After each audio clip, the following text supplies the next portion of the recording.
truth, as difficult as it may be to hear, because you can bear it. Over the last few weeks, I've reached out to and relied upon some of the best medical experts, epidemiologists, mathematicians, and modelers to help me understand what the progression of this disease will look like in Illinois. My bedrock has been to rely upon science, real, actual science around infection rates and potential mortalities. In my discussions with these experts, I've asked for honesty and hard truths. I asked that choices and consequences of those choices be laid out for me as clearly and starkly as possible. I've asked every one of these experts, what action can I take to save the most lives? Well, they've come back to me with one inescapable conclusion. To avoid the loss of potentially tens of thousands of lives, we must enact an immediate stay-at-home order for the state of Illinois. So that is the action that I'm announcing today. We have looked closely at the trajectory of this virus in countries like Italy and China. Left unchecked, cases in Illinois will rise rapidly. Hospital systems will be overwhelmed. Protective equipment will become scarce. And we will not have enough healthcare workers or hospital beds or ventilators for the overwhelming influx of sick patients. The only strategy available to us to limit the increase in cases and ensure our healthcare system has capacity to treat those who become ill is to mitigate the spread of coronavirus in the most robust manner possible. I don't come to this decision easily. I fully recognize that in some cases, I am choosing between saving people's lives and saving people's livelihoods. But ultimately, you can't have a livelihood if you don't have your life. Of all the obligations that weigh on me as governor, this is the greatest. If there are actions that I can take that will save lives in the midst of this pandemic, no matter how difficult, then I have an obligation to take these actions. Therefore, starting tomorrow evening, Saturday, March 21st at 5 p.m., until the end of April 7th, all our residents will be subject to a stay-at-home order. There is a great deal of misunderstanding about what a stay-at-home order means, so I want to clarify it for everybody. Here's what will stay the same. You'll still be able to leave your house to go to the grocery store to get food. You'll still be able to visit a pharmacy, go to a medical office or hospital, or to gas up your car at a gas station. You'll still be able to go running and hiking and walk your dog. Many, many people will still go to work. For the vast majority of you already taking precautions, your lives will not change very much. There is absolutely no need to rush out to a grocery store or gas station. On Sunday and Monday and Tuesday and every day thereafter, those will be available to you. Agriculture and the press, veterinarians and plumbers, laundromats and banks, roads, bridges, and transit, the fundamental building blocks that keep our society safe and steady, will not be closing down. You can still pick up dinner from your local restaurant, pick up your prescriptions, and just spend time with your family. We are doing all that we can to maintain as much normalcy as possible while taking the steps that we must to protect you. That brings me to what will change. All non-essential businesses must stop operating. If you can work from home and aren't already doing so, now is the time when you must. The heroes of this moment, our healthcare workers, first responders, law enforcement officers, and the individuals and organizations like the Illinois AFL-CIO and other workers who keep our grocery stores and pharmacies running, cannot stay home. We need you. This executive order is fundamentally about the rest of us and what we can do to support the people on the front lines of this fight and the people most vulnerable to its consequences. We know this will be hard, and we're looking at every tool that we have to help you through this crisis. For our essential workers, we're going to make sure you have safe daycare to take care of your children while you do the critical work to save us and to keep us safe. For those who are asking to stay home, we're ordering municipalities, to those that we are asking to stay home, we're ordering municipalities across the state to halt all evictions. We need our local leaders to help ensure our families do not lose their homes. I'm also directing additional resources to organizations across the state to serve those experiencing homelessness. For our students, your school districts will continue to provide you with meals, and we will back them up in this. I wish I could stand up here and tell you when your schools will safely reopen, but that is not an answer that I have at this time. We're postponing our tentative reopening date statewide until April 8th, and we'll continue to update you with new information as we have it. To be honest, we don't have the resources, the capacity, or the desire to police every individual's behavior. Enforcement comes in many forms, and our first and best option is to rely on Illinoisans to be good members of their communities and good citizens, working together to keep each other safe. I've instructed law enforcement to monitor for violations and take action when necessary, but that is not an option that anyone prefers. The easy thing to say today is that soon everything will go back to the way it was. But I want to be honest with you about that, too. We don't know yet all the steps we are going to have to take to get this virus under control. But here's what I do know. About 150 years ago, the city of Chicago burned to the ground. When the ashes cleared, we passed laws requiring buildings be built with fireproof material. We invented skyscrapers. Chicago went from a small Midwest town to one of the biggest cities in the United States. And just to make a point, we built the Chicago Fire Academy on the very spot where the Great Chicago Fire started burning. In the coming days and weeks, we're going to expand testing in Illinois to figure out how to detect COVID-19 more quickly and more efficiently. Our scientists and our doctors are working on treatments even now. They will screen people more effectively, isolate them more quickly, and attack this more efficiently. They're going to learn, and as they learn, they're going to innovate. They're already on a path to develop a vaccine. Our healthcare infrastructure will adapt because it must. This will not last forever. However, it's going to force us to change, but that's okay. Any event of this magnitude should force us to change. We here in Illinois have overcome obstacles before, and we'll do so again, and we will rise to this occasion. Thank you, and now I'd like to introduce the Mayor of the City of Chicago, Lori Lightfoot. Thank you, Governor. I have to say again, not only thank you for your partnership, but your leadership in this incredible time. I've heard from people all over the country that they feel that Illinois is in good hands because of your leadership. So thank you very much. As the governor just announced, he is issuing a stay-at-home order. And I hope you think of it that way. This is clearly not a decision that was made lightly, nor by any one person. And I echo the governor's statement. These are not our only difficult choices to be made, but they are choices that must be made for the good of all of our residents.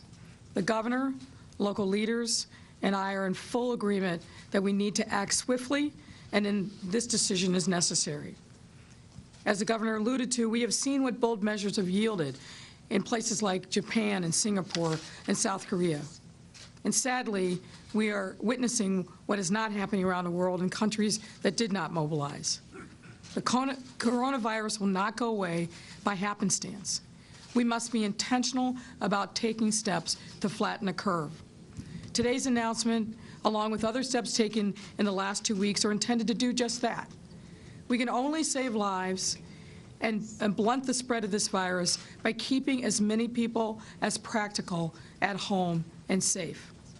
And I want to talk specifically about what this will mean for Chicago. Our city, in the absence of leadership from the federal government, frankly, is doing the following: finalizing, securing quarantine and isolation locations, bolstering hospital capacity, supporting our healthcare workers and first responders, and doing everything possible to relieve the pressure on them, and building a supply chain to make sure that critical equipment to the healthcare system, things like ventilators, PPEs, and other important supplies, are available and given to areas of need. We will continue to identify residents who are sick and ensure they receive the treatment and resources they so rightfully deserve, and put them on a path to recovery, as has happened already with many. Our healthcare workers have been at the forefront of this pandemic. They are working around the clock and putting their own health on the line to keep those who need it most. That means we as a city must do everything we can to help them. Now is not the time for half measures, but preventative and proactive plans, ones rooted in science and data, and to mitigate the spread and ultimately to save lives. And let's be clear, this has to be a two-way street. While the responsibility of our government is to build a plan, your personal responsibility is to take all necessary precautions to keep yourself safe and formally include in order to stay at home. I know we are asking a lot of residents and to make enormous sacrifices. I also understand that these times can be causing anxiety. And again, think of this as safer at home. But here's the reality. We've issued common sense public health guidance. This announcement today is the next step in that progression. So many Chicagoans have already heeded our calls to stay home and are practicing social distancing. For those residents, today's announcement won't drastically change the day-to-day changes you've already taken. But while many have listened, some have not. And it's clear that the time is now for us to be very definitive in telling people that you must stay home. The governor already explained what this order is and what it requires from each of us. And I want to say and be clear, this is not a lockdown or martial law.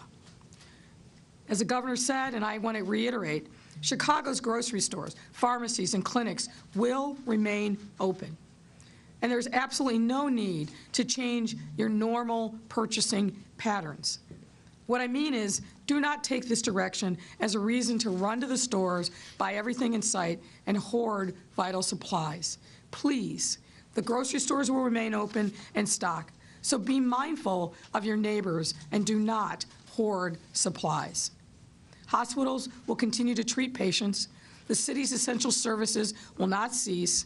The CTA will run, airports will be open, and your garbage will be collected. And yes, you can still go outside for a walk, but practice social distancing.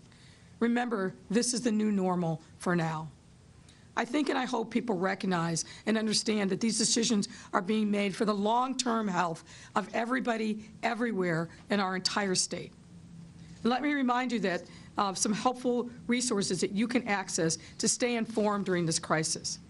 For Chicago, the best and most up-to-date information is the public health website, chicago.gov/coronavirus. And if you'd like to get text alerts, text COVID-19, that's COVID 19, to 78015. That's COVID-19 to 78015. And every day at 11 a.m., Monday through Sunday, Dr. Arwady's daily conversation session is being held. The doctor is in, and it is carried on Facebook Live. I also want to announce that in light of this order, we will be closing fully Chicago parks and libraries for the duration of this order. Some of these facilities may be repurposed to help support some other essential services by third parties, but effective tomorrow at 5 p.m., all city parks and libraries will be closed. This is a make-or-break moment for our city and our state. Never in our lifetime has our own health been so intertwined with the health of every single person with whom we interact. Neighbors, coworkers, loved ones, frontline workers, please realize your responsibility to them and continue to take care of yourself. Now, as I said recently, while this is a period of physical isolation, we should remain in contact with our families, friends, and neighbors. Please call and check in with seniors, people who are vulnerable. We have disrupted normal social networks and interactions, but it is critically important that we not lose our sense of community. This is not a time for every man for himself. This is a time for every man, woman, and child to be united together.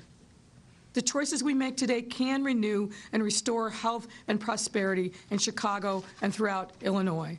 It is time to do more to flatten the curve and build our pathway to the other side. I have faith in Chicago's resolve and resiliency to help us get there. Thank you very much. Governor. Thank you, Mayor, very much for your remarks. And ladies and gentlemen, I have over time been relying upon experts both here in Illinois and across the nation. The research that they've done, the work that they've done has guided me in many of the decisions that I have made. I thought it would be important to have one of those experts here today that's outside of our Department of Public Health, who has some very important guidance and background on why this order is so important. And so I've asked the lead epidemiologist at University of Chicago Medicine to join us here today, Dr. Emily Landon.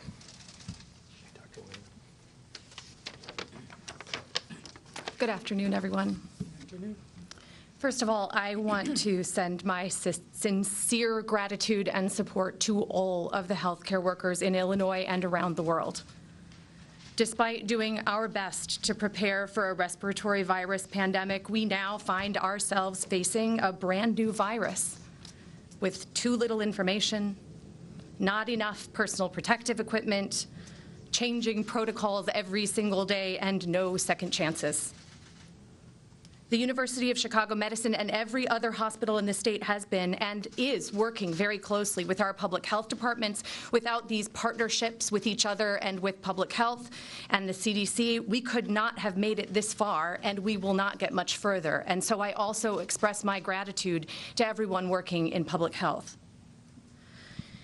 All of us in the field of infectious diseases and the public health community are united in our efforts and agree with this course of action. I've spoken with many of my colleagues across the city and the state, and we all acknowledge that this is the only way forward. This virus is unforgiving. It spreads before you even know you've caught it, and it tricks you into believing that it's nothing more than a little influenza. For many of us, it may not be much more than the flu. And so it can be very confusing as to why schools are closed, restaurants are shuttered, and now the virus is taking what's left of our precious liberty. But the real problem is not the 80% who will get over this in a week.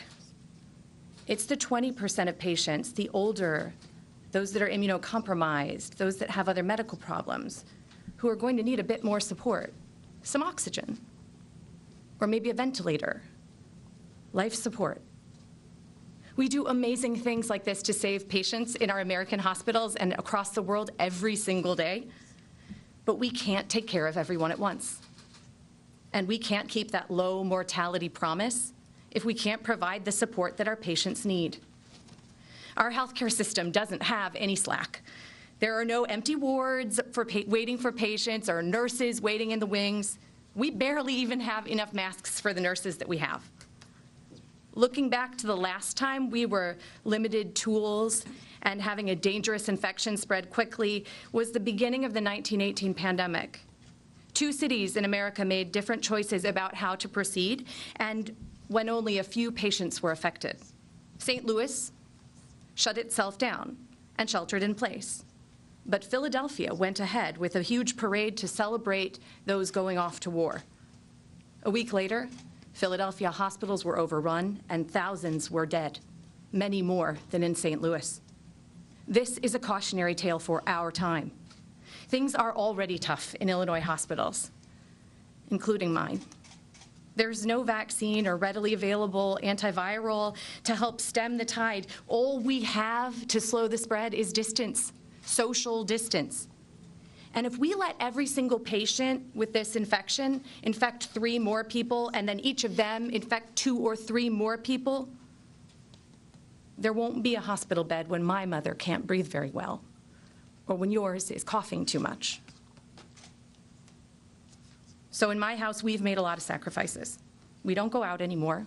This is the first time I've left my house in some days because I'm leading our efforts in emergency planning from my home. My son has traded in sports, a science conference, and the 5th grade bake sale for puzzles, e-learning, and some video chats. This isn't the life any of us expected, and certainly there are others who will make much greater sacrifices. And there are many more disappointments to come. But this isn't going to be forever, like the governor said. It will last longer than any of us want it to. But in the end, we will look back and see it as just a piece of what happened in our whole lives. And we have to remember that. How can soccer or book club be so dangerous? Why ask so much of people for just a few hundred cases? Because it's the only way to save those lives. And now is the time. Because the numbers you see today in the news are the people that got sick a week ago. And there are still people today who got sick today who haven't even noticed that they've been sick yet. They picked up the virus, and it will take a week to see that show in our numbers. Waiting for hospitals to be overwhelmed will leave the following week's patients with nowhere to go. In short, without taking drastic measures, the healthy and optimistic among us will doom the vulnerable. We have to fight this fire before it grows too high. These extreme restrictions may seem, in the end, a little anticlimactic, because it's really hard to feel like you're saving the world when you're watching Netflix from your couch. But if we do this right, nothing happens. Yeah. A successful shelter in place means that you're going to feel like it was all for nothing. And you'd be right. Because nothing means that nothing happened to your family. And that's what we're going for here. Even starting now, we can't stop the cases from coming fast and furious, at least for the next couple of weeks and in the short term. But with a real commitment to sheltering in place and a whole lot of patience, we can help protect our critical workers who need to use public transportation in order to safely get from where they need to go. We can give our factories time to ramp up production of all that PPE so that we have enough masks to last. And we can make more medications and learn more about how we can use them to help save more lives. Even a little time makes a huge difference. It will take more than a week to start seeing the rate of increase slow down, and that's a complicated thing to say. It'll take even longer to see the rate come down and see it slowing and infections going down. So please don't give up. I've lived in Illinois my entire life. And I know we'll get through this together and find a way back to the life that we used to live.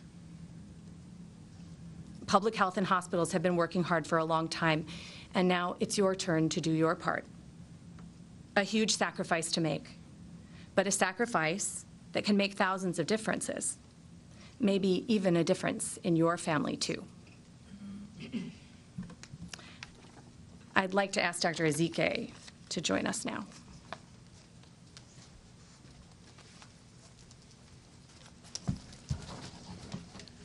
Good afternoon, and thank you, Dr. Landon, for that impassioned plea. Thank you. I think your message will ring loud across everyone's ears who heard that. As the governor mentioned, I am saddened to announce another individual in Illinois with the coronavirus who has passed away. And that individual was a resident of Cook County who was in her 70s. We now have 585 cases of COVID-19 in 25 counties across Illinois.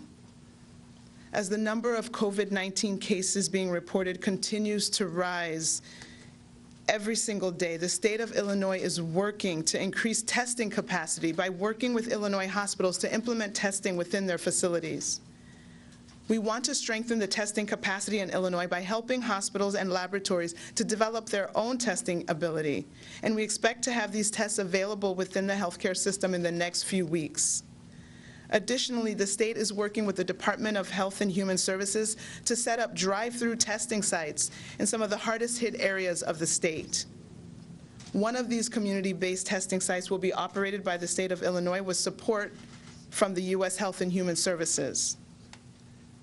3 additional sites are a federal-state-private partnership, the state of Illinois with the Health and Human Services, and both Walgreens and Walmart. We want to thank both of these businesses for their support during this difficult and unprecedented time. These facilities will focus on senior citizens, first responders, and healthcare workers. We are finalizing these plans now and look forward to announcing more in the coming days. Hospital capacity is another area we are focusing on, identifying resources and ways to increase our bed capacity in Illinois to treat those who contract the novel coronavirus. The state has been working with other jurisdictions and businesses to reopen recently opened hospitals. We are currently doing assessments at different hospitals in Illinois to determine the current condition of the facility, the medical resources available, staffing levels, and what else might be needed to open these facilities in order to provide medical care for individuals with COVID-19. Additionally, we have worked with our federal partners to develop guidance for hospitals to adopt telehealth protocols so that individuals with mild respiratory symptoms can talk to a healthcare provider before seeking medical care and possibly infecting others in the process. We ask again that everyone do their part so that we can reserve both testing capacity and medical care availability, including ICU capability, for those who need it the most. If you are a healthy individual with only mild symptoms, please stay home and allow those who are at highest risk of severe illness to receive the testing and the medical care that they need. We thank you for your cooperation. At no previous time have we seen how interconnected we all are and how everyone's decision or indecision can affect others.